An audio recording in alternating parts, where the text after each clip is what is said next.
Yeah, I had to put 18 font, dude. Yeah. Look at that, that's 18. Ain't that nice? Yeah, ain't that nice? Dominique and Klaus. Yeah, okay. So you'll just stand and we're gonna have Dominique.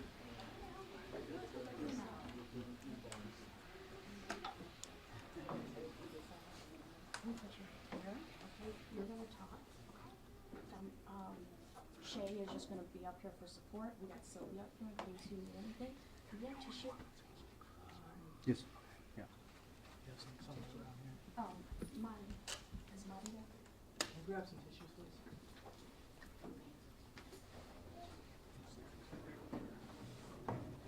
It's okay. And then, if you need a break, it's okay. They know. And do these? They're gonna get back, you guys are talking about this. Okay? Okay, and you have to come a little bit closer, okay? Push it in.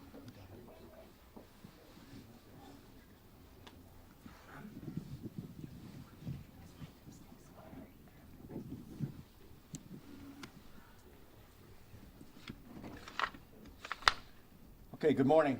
I'd like to thank everybody for coming. I'm Captain James Gonzalez with the Hobart Police Department. I'll spell my name, James. Last name is Gonzalez, Gonzales. I'd like to welcome and thank the families of Destiny Jackson and Nazira Muhammad for being here, and I want to personally extend my deepest condolences for their losses. I'd like to thank Andrew Holmes and Lisette Gilliam of Chicago Crime Stoppers for their support and their efforts for assisting this investigation to try and bring closure to the families of Destiny and Nazira. Also want to thank Mr. Cornelius Lewis here. He's not here, but he represents the parents of murdered children, and Sylvia Gavan with the Circle of Love. These two organizations are here to provide resources for the families of Destiny and Nazira. I want to thank all the media representatives for their time and assisting the Hobart Police Department and the families with attempting to establish more leads into this investigation. Since November 4th, there hasn't been a day that hasn't gone by in this investigation that myself or the investigators haven't discussed this investigation. I know the loss of Destiny and Nazira will always weigh heavy on the hearts of the family members. I just want to reassure that the families that our investigators are passionate about bringing justice to Destiny and Nazira, and we are utilizing all the resources that we have available in order to find the person or persons responsible for their murders. I believe with every tragedy, there's a silver lining. The deaths of Destiny and Nazira have brought all of us together here today for a common goal. And that is to get the person or persons responsible for their deaths off the streets so that this doesn't happen to other families. I'd like to cover briefly what occurred on November 4th and the Hobart Police Department's response to the crime scene. On November 4th, at approximately 3:30 p.m., we received a call for a welfare check to 418 Ruta Drive. Once our officers arrived on scene, they were met by apartment staff, and they allowed them into the apartment. Shortly thereafter, the officers were searching the apartment. They found Destiny and Nazira unresponsive and appeared to have suffered from gunshot wounds. The apartment was processed for evidence, and the apartment complex was canvassed for witnesses, evidence, and surveillance cameras. It was later discovered through investigative resources that this incident occurred at approximately 4:00 a.m. on November 3rd. So it's important to note that this occurred on November 3rd at 4 a.m. And if anybody has any information that was in the area of 418 Ruta Drive around that time on November 3rd at 4 a.m., it's important that if you saw or seen anything, to speak with one of our investigators and contact the Hobart Police Department. During this investigation, officers have interviewed several witnesses and also individuals who were last in contact with Destiny and Nazira. They have conducted several search warrants and subpoenas for cell phone data and social media accounts, and have rifled and sifted through hundreds of pages of information. Through this information, they have been able to establish a foundation of evidence. There is additional laboratory results our investigators are still waiting for, which could also potentially build upon their current foundation. Please, if you allow me to reference two recent homicide investigations, the one in Idaho, Moscow, Idaho, where the investigators were tasked with investigating a quadruple homicide. Information was scarce initially, but they held the information close to their chest throughout the investigation. And eventually, after several weeks, they were able to get a suspect into custody. And that's important to remember, that we have, as law enforcement, as investigators, it's important that we hold information close to our chests so that we keep the integrity of this investigation. I'd also like to reference another homicide investigation that took several years to close, and that's the Delphi homicide investigation that occurred here in southern Indiana, where two young teenage girls were murdered in a forest preserve. It took several years, but yet they got a suspect in custody, and he's been arrested and charged. I just wanted to reference those two investigations just to show an example to the family and friends and loved ones of Nazira and Destiny, that investigations sometimes take different twists and turns, and the amount of time it takes, there's never any certain specified amount of time to complete an investigation. So please hang in there with us, trust us, have faith in us. Mr. Holmes and Ms. Gilliam from the Chicago Crime Stoppers have partnered with the Hobart Police Department with this investigation. And collectively, we were able to offer a $5,000 reward to any information leading to the arrest and prosecution of the suspect or suspects involved with the murder of Nazira and Destiny. At this time, I'd like to turn it over to Mr. Andrew Holmes, the representative of the Chicago Crime Stoppers. Mr. Holmes, thank you, sir. Good morning.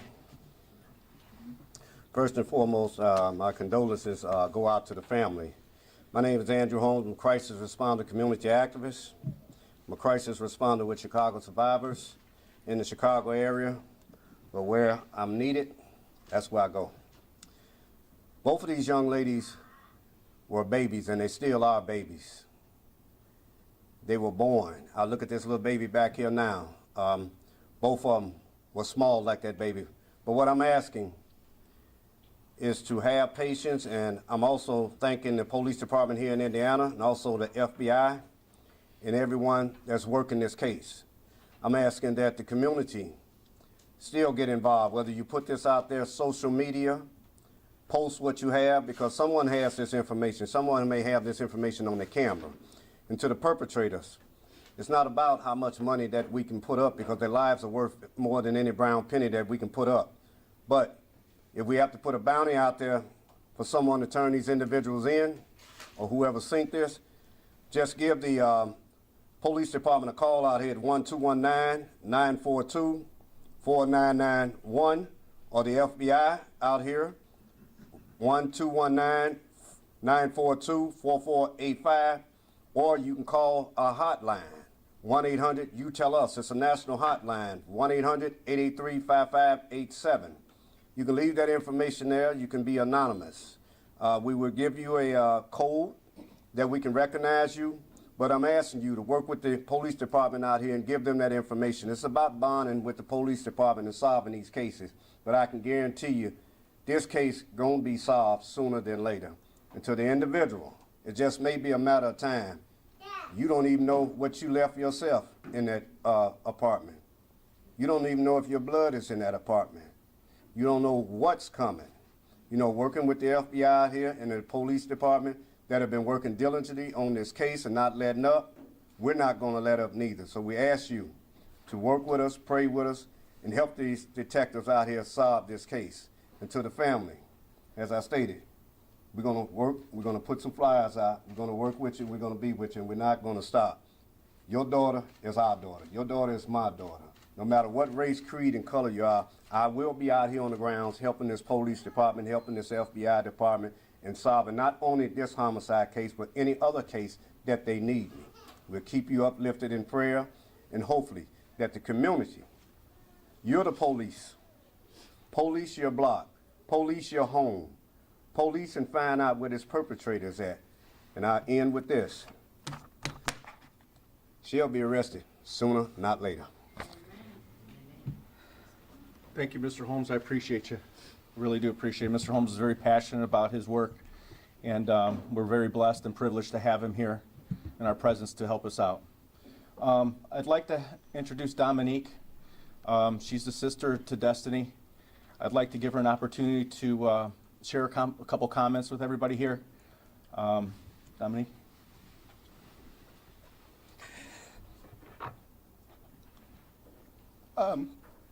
Destiny was, I'm the oldest sister. Destiny is our baby sister. And my sister didn't even make it to 21 because somebody hurt her, and we need y'all help. We need people to come forward. We need y'all to turn this person in. Our family is broken. We are heartbroken. My sister didn't make it to 21. She was so excited. She had 2 months before her 21st birthday, and she didn't make it. They did not deserve this. I can't imagine what they could have possibly done to deserve this. They did not deserve this. We need y'all to come forward. We need some justice, because it could be you tomorrow. And y'all could be hiding somebody who could hurt you tomorrow.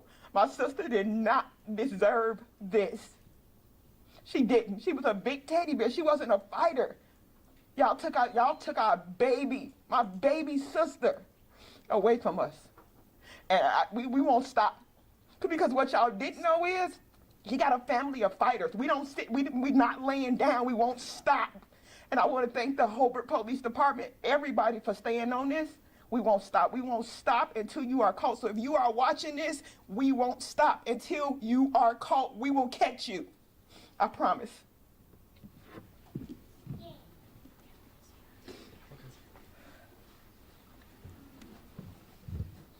Dominique, again, I'm Shay. I'm very sorry for your loss. I can't express enough condolences for your loss. Kevin, sir, if you'd like to come up and say a couple things about your daughter, Nazira. Yeah. Okay, sir.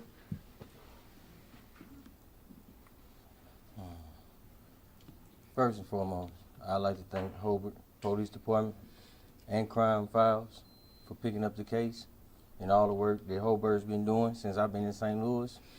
I'm not from around here. I don't stay nowhere near here.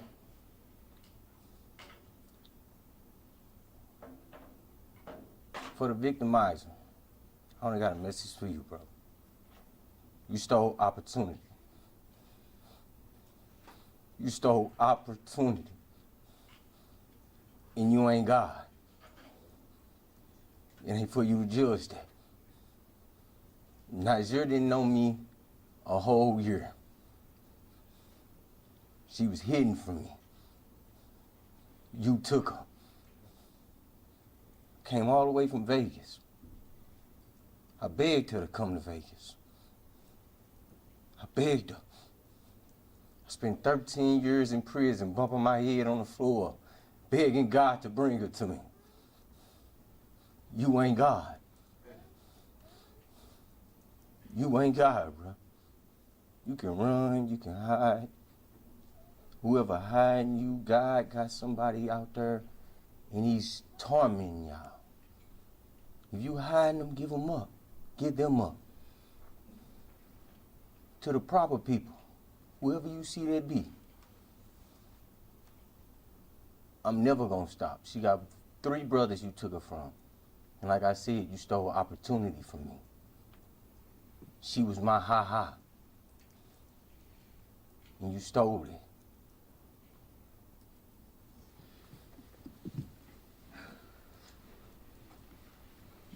Thank you, Kevin. At this point, I'm going to facilitate a couple of questions. Just please bear in mind that we are going to withhold some information because it's very important. Again, if I could reiterate, to maintain the integrity of this investigation, there's information that we cannot release publicly at this time. So if you could bear that in mind before asking any questions, I'd appreciate that. Anybody have any questions at this point? Captain, do you have any idea what the motive could have been? We don't have any idea of what the motive is at this point. Outstanding evidence, is that because it's backed up at the state lab? No, it just takes a little bit of time. It's certain evidence takes a little bit longer than other evidence to process. Are you able to tell us at all what kind of lab results you're waiting on? We're waiting on some, I don't want to go into exact detail of what lab results we're waiting on, but we still are waiting for some additional evidence to be processed. And what are you able to tell us about how this person got into their apartment?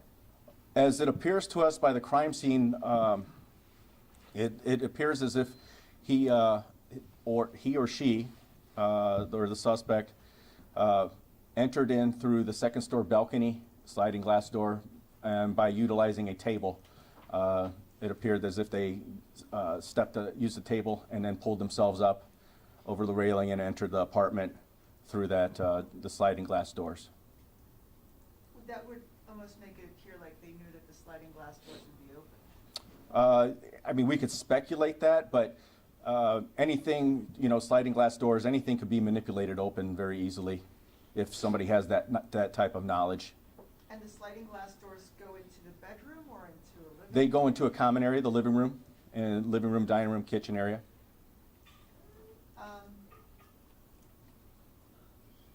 Well, you said you don't.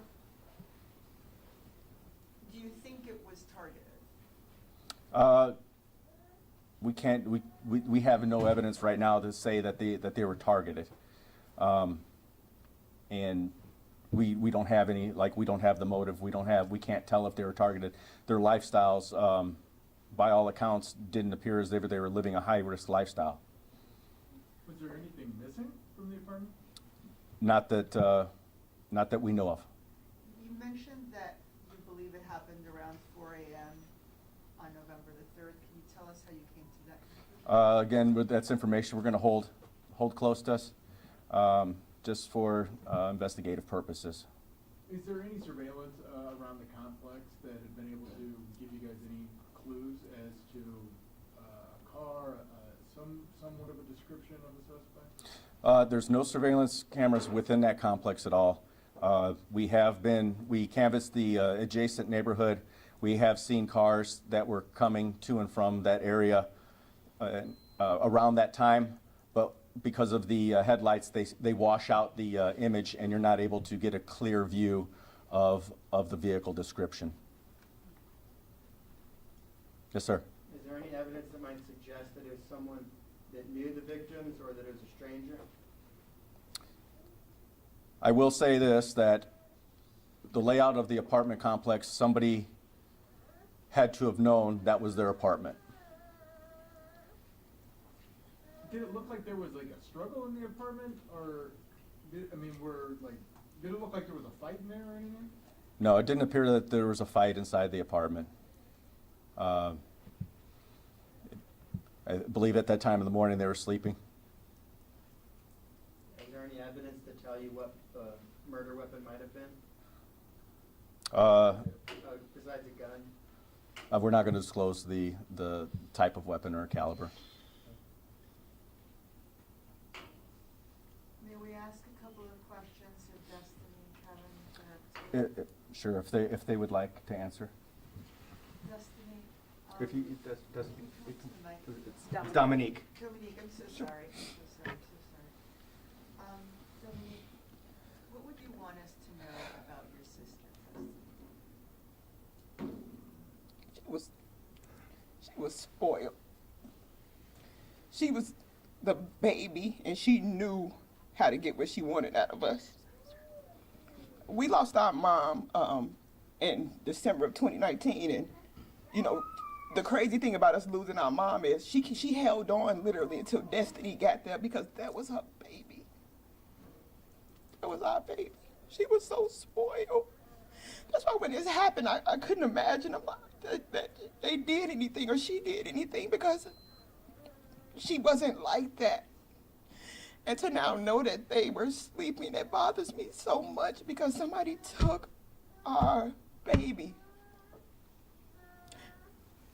Me being the oldest and her being the youngest, when she was younger, I had her all the time. Destiny was big, but she was a teddy bear. Like, she was one of the, she didn't raise her voice. Even when she was upset, she didn't raise her voice or anything. And to now know that she didn't even have a chance because she was sleeping, that bothers us so much. Our hearts are broken. Our family is broken. I never imagined not having she was the last sibling that was supposed to make it to 21. And I never imagined that my baby sister would not make it to 20. My mom has 9 kids. She's the only one that didn't make it to 21. Did she have any plans for her birthday? We were going to Vegas. She always, so I ride bikes, and she always, when she turned 18, she's like, sis, I'm getting a bike. And I said, no, you're not. And then when she was, 21 was coming up, and she was like, oh, I'm getting one when I turn 21. I'm like, no, you're not. There's just so many things she wanted to do. And she was 2 months shy, 2 months of her 21st birthday, and she did not make it. You could not have told me that my baby sister would not have made it to 21. What day was her birthday? January the 11th. January the 11th, my sister would have been 21 years old. I'm praying. I pray every day for clarity. I just want this person off the streets because they did not deserve this. 2 women did not deserve this. What could I just Destiny was love, and I'm sure Nazira was too. Y'all got the wrong family. I'm telling you, I got the wrong family because we will not stop until we find out who did this. I promise we won't stop. If I may ask you, Excuse me, ma'am. the same question, what do you want us to know about Nazira and who she was? My understanding, from me talking to her and getting to know her, the time we had, about 9 months, her dreams was to be a model.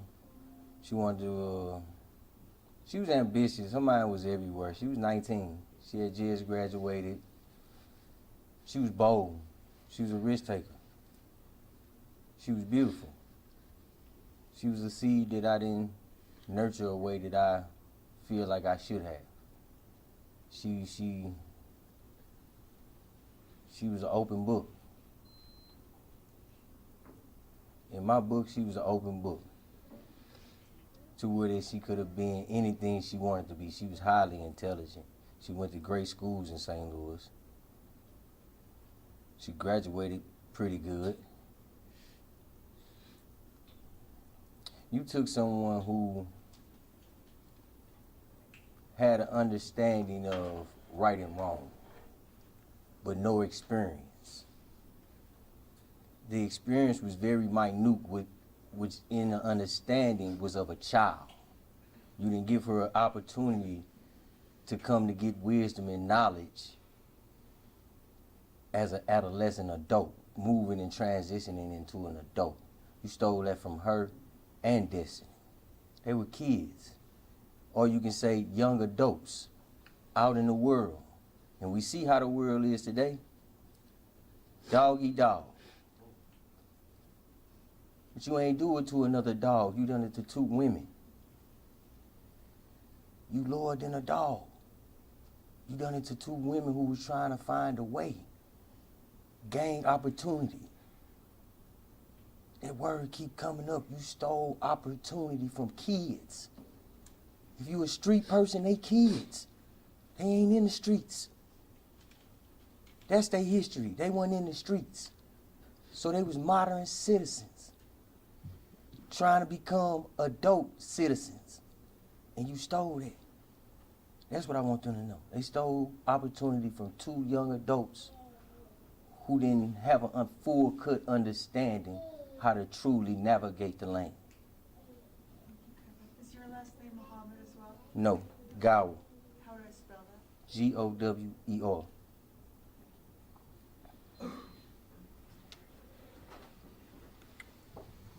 I would like to thank everybody and the families for taking the time and coming here and sharing their experiences and about their loved ones. This concludes our press conference for today, and I appreciate again everybody coming out.